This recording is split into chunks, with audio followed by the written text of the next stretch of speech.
नमस्कार दोस्तों, मैं हूं मनविंदर और मेरे चैनल अम्बी स्पीक्स पे आप सभी लोगों का बहुत स्वागत है। फाइनली फाइनली आज सरकार ने पीएफआई पे एक बड़ा एक्शन लिया। पॉपुलर फ्रंट ऑफ इंडिया और इससे जुड़ी तमाम संस्थाओं को 5 साल के लिए बैन कर दिया है। सरकार का ये बहुत बड़ा फैसला है और केंद्रीय गृह मंत्री मंत्रालय ने बुधवार यानी कि आज सुबह ये अधिसूचना जारी की। हालांकि इस पे तारीख 27 सितंबर की है और अधिसूचना में इन संगठनों के बारे में बहुत विस्तार से बताया है कि इन्होंने क्या-क्या गैर कानूनी काम किए और किस तरीके से अगले 5 साल के लिए इन गैर कानूनी एसोसिएशंस को सरकार ने बैन किया है। नोटिफिकेशन में केंद्र सरकार ने प्रतिबंध के पीछे बहुत सारी वजहें बताई हैं। मैं आपको सब विस्तार से बताती हूँ कि वो वजहें क्या हैं। एक्चुअली ये जो पूरा एक्शन है, ये हवा में नहीं है, इसके लिए लॉजिक है। सरकार ने बाकायदा उन लॉजिक्स को अपने नोटिफ़िकेशन में ज़ाहिर किया है, बताया है। पीएफआई के कुछ संस्थापक सदस्य students Islamic movement of India यानी कि सिमी के नेता रहे हैं तथा पीएफआई का संबंध जमातुल मुजाहिदीन बांग्लादेश से भी रहा है। ये दोनों संगठन प्रतिबंधित संगठन है। पीएफआई के वैश्विक आतंकवादी समूहों मसलन Islamic state of Iraq and Syria के साथ अंतर्राष्ट्रीय संपर्क के बहुत सारे प्रूफ है सरकार के पास। पीएफआई और इसके सहयोगी संगठन और इससे जुड़ी हुई संस्थाएं या मतलब इनके जो भी सिस्टर कंसर्न है, चोरी छिपे देश में असुरक्षा की भावना को बढ़ावा दे करके एक समुदाय के कट्टरपंथ को बढ़ाने के लिए काम कर रहे हैं, जिसकी पुष्टि इस तथ्य से होती है कि इसके कुछ जो मेंबर्स हैं अंतर्राष्ट्रीय आतंकी संगठनों से जुड़ चुके हैं। ये सब सरकार ने बताया है। पीएफआई कई आपराधिक और आतंकी मामलों में शामिल रहा है। यह देश की संवैधानिक प्राधिकार का अनादर करता है तथा बाहरी स्रोतों से जो धन मिल रहा है और जो वैचारिक समर्थन है, देश की आंतरिक सुरक्षा के लिए एक बहुत बड़ा खतरा बन गया है। कई मामलों में जब इन्वेस्टिगेशन होता है तो ये स्पष्ट हुआ कि पीएफआई और इसके काडर बार-बार हिंसक और विध्वंसक एक्टिविटीज़ में संलिप्त रहे हैं, जिनमें एक कॉलेज प्रोफेसर का हाथ काटना, एक अन्य धर्मों का पालन करने वाले संगठनों से जुड़े लोगों की निर्मम हत्या करना, प्रमुख लोगों और स्थानों को निशाना बनाने के लिए विस्फोटक प्राप्त करना, सार्वजनिक संपत्ति को नुकसान पहुंचाना आदि इनकी एक्टिविटीज में शामिल है। पीएफआई काडर कई आतंकवादी गतिविधियों और कई व्यक्तियों के लिए भी दोषी है जिनकी हत्याएं हुई हैं। बहुत सारे इसमें नाम हैं और जो इसमें शामिल रहे हैं ऐसे आपराधिक कृत्य और जघन्य हत्याएं और जो सार्वजनिक शांति को भंग करने और लोगों के मन में डर पैदा करने का एकमात्र उद्देश्य के से ये सब किया गया। अच्छा, पीएफआई के वैश्विक आतंकवादी समूहों के साथ अंतर्राष्ट्रीय संपर्क के भी कई सारे उदाहरण हैं और पीएफआई के कुछ जो मेंबर्स हैं आईएसआईएस में शामिल हुए और सीरिया और अफगानिस्तान में आतंकी एक्टिविटीज़ में उन्होंने हिस्सा लिया। इनमें से पीएफआई के कुछ काडर इन संघर्ष क्षेत्रों में मारे गए और कुछ को राज्य पुलिस या केंद्रीय एजेंसियों ने गिरफ्तार किया।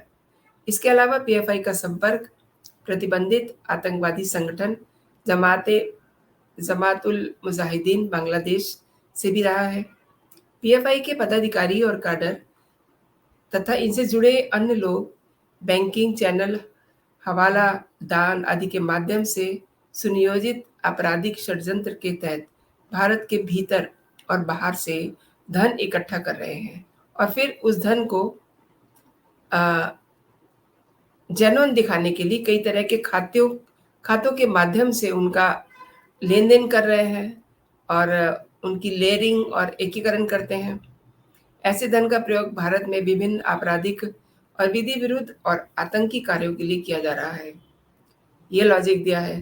पीएफआई की ओर से उनसे संबंधित कई बैंक खातों में जमा धन के स्रोत खाता धारकों के वित्तीय प्रोफाइल से मैच नहीं खाते हैं और पीएफआई के कार्य भी उनके घोषित उद्देश्यों के अनुसार नहीं पाए जाते। इन्हीं कारणों से आयकर विभाग ने आयकर अधिनियम के तहत रिहैब इंडिया फाउंडेशन के पंजीकरण को भी रद्द कर दिया है। उत्तर प्रदेश, कर्नाटक, गुजरात राज्य सरकारों ने पीएफआई को प्रतिबंधित करने की पहले से ही डिमांड की थी, अनुशंसा की थी। पीएफआई और इनके सहयोगी संगठन या संबद्ध संस्थाएं या यूं कहिए कि जो इनके संगठन देश में आतंक फैलाने और इनके द्वारा राष्ट्र की सुरक्षा और लोक व्यवस्था को खतरे में डालने के इरादे से हिंसक आतंक की गतिविधियों से शामिल रहे हैं तथा पीएफआई की राष्ट्र विरोधी गतिविधियों, राज्य के संवैधानिक ढांचे और संप्रभुता का अनादर और अवहेलना करते हैं और इसके लिए उनके विरुद्ध तत्काल और त्वरित कार्रवाई की जानी बहुत जरूरी थी। केंद्रीय सरकार का ये मत है कि यदि पीएफआई और इसके सहयोगी संगठन या इनसे जुड़ी संस्थाएं या इनसे जुड़े जो भी ग्रुप हैं उनके खिलाफ विधि विरुद्ध क्रियाकलापों पर तत्काल रोक नहीं लगाई जाती, नियंत्रण नहीं लगाया जाता, तो पीएफआई और इसके सहयोगी संगठन या इनसे जुड़ी हुई संस्थाएं जो हैं उनको ये जो मैं आपको बताने जा रही हूँ ये इनके साथ जुड़ करके देश का अहित कर सकते हैं। अच्छा, कुछ और संगठन भी हैं जिनको सरकार ने प्रतिबंध किया है। इसमें रिहैब इंडिया फाउंडेशन है, कैंपस फ्रंट ऑफ इंडिया है, ऑल इंडिया इमाम काउंसिल है, national confederation of human rights organisation है, नेशनल वीमेंस फ्रंट भी है इसमें और जूनियर फ्रंट भी है, एम्पावर इंडिया फाउंडेशन है और रिहैब फाउंडेशन है। तो दोस्तों, इस तरीके से ये कारण बताते हुए सरकार ने आज एक बड़ा एक्शन लिया है। यूँ कहिए कि ये एक सर्जिकल स्ट्राइक की तरह एक्शन हुआ है और इसको लेकर के पूरे देश में इस समय हलचल है। जो लोग इनसे जुड़े हुए हैं उनमें खासा डर, एक हलचल सी महसूस की जा रही है। और मैं आपको बता दूं कि केंद्र सरकार ने अपने गजट नोटिफिकेशन में पीएफआई और उससे जुड़े संगठनों के अपराधों को, जैसा कि मैंने आपको बताया, एक एक करके गिनाया है। आप पूरा गजट नोटिफिकेशन देख सकते हैं और एक मैं आपको दिखाती हूँ उनका जो नोटिफिकेशन है वो भी मैं आपसे साझा करती हूँ, वो भी मैं आपको दिखाती हूँ कि वो गजट नोटिफिकेशन क्या है। अभी मैं आपको उसको भी दिखाती हूँ कि वो क्या है।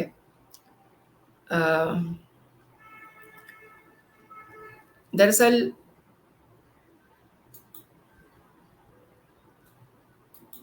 ये जो नोटिफिकेशन है आप इसको देखेंगे तो इसमें सब चीज़ों का ब्यौरा सरकार ने बहुत व्यापक रूप से दिया है।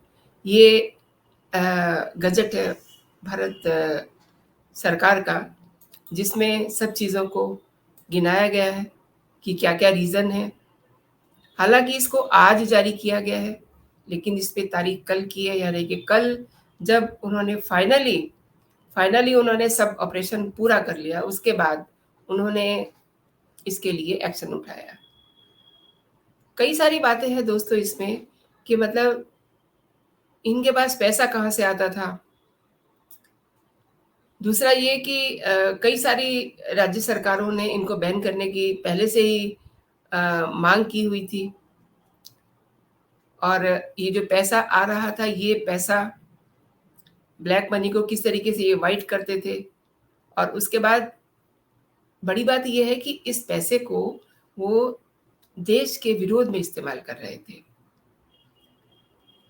तो आज एक संगठन पे सरकार ने बैन लगा के ये बता दिया है कि वो ऐसे कामों को बिल्कुल बर्दाश्त नहीं करती है।